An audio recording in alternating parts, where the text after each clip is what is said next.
Join me as we travel the country and explore licensing to see what it means for the everyday worker.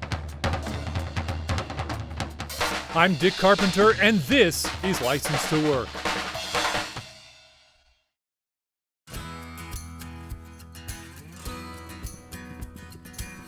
There are 7 million horses in the United States. It's an industry that generates about $50 billion for the economy and around 1 million jobs. From racing to rodeo to working to pleasure riding, there's constant demand for horseback riding instructors. As a longtime horse owner, I could start a business teaching others how to ride right now in any state in the country except one, Massachusetts.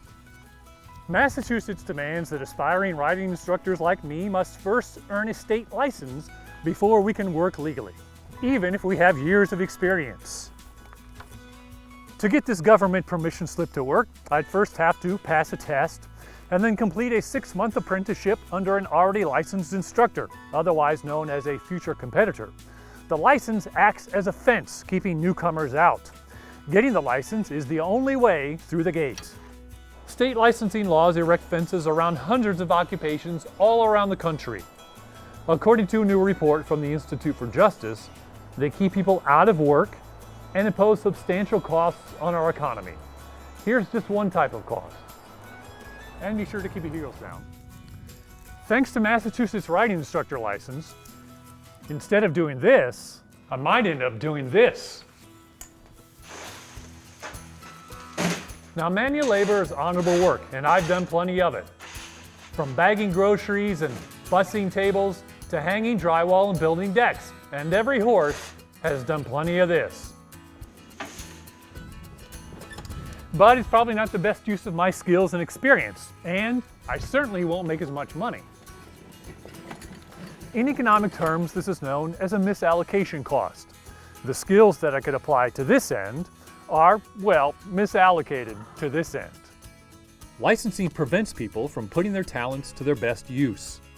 Our study finds this misallocation of resources costs the American economy as much as $197 billion a year. The study also measures misallocation costs by state. They range from $675 million in Rhode Island to $22 billion in California. Here's another economic problem that licensing creates. Often, livestock manure just piles up, but it could be used as farm fertilizer, and that is a business opportunity. I could start a business anywhere in the country, turning this waste into fertilizer for fields.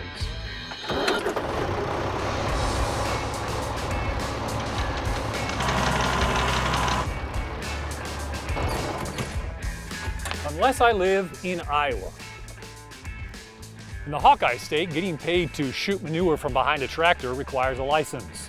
That means fewer manure spreaders, and less competition means higher prices for farmers. Thank you. Years ago, Nobel laureate Milton Friedman called this the Cadillac Effect.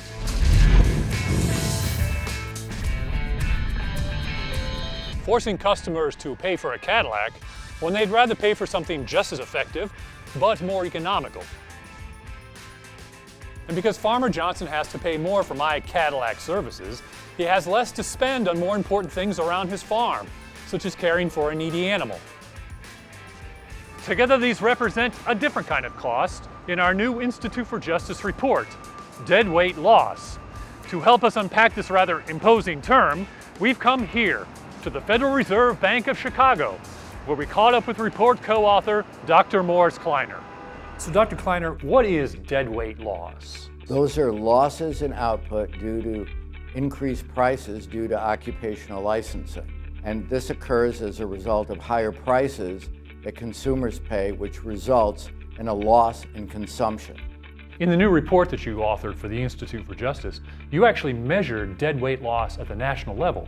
What did you find?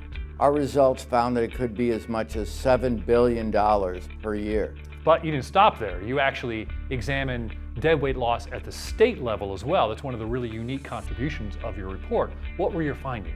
Yes, in the 36 states where we found significant effects, the costs range from $28 million in Rhode Island to $840 million in California. And of course, that doesn't include misallocation costs and jobs lost due to licensing, is that right? That's right. Losses nationally were as much as 2 million jobs lost, and that ranged from 7,000 jobs lost in Rhode Island to as much as 196,000 jobs lost in California. Those costs are substantial, but seldom recognized. Seldom indeed. When state legislatures create licenses, they do so because they think they're protecting public health and safety. Yet there's little empirical evidence linking licensing to health and safety. But this is not one of those problems with no solution.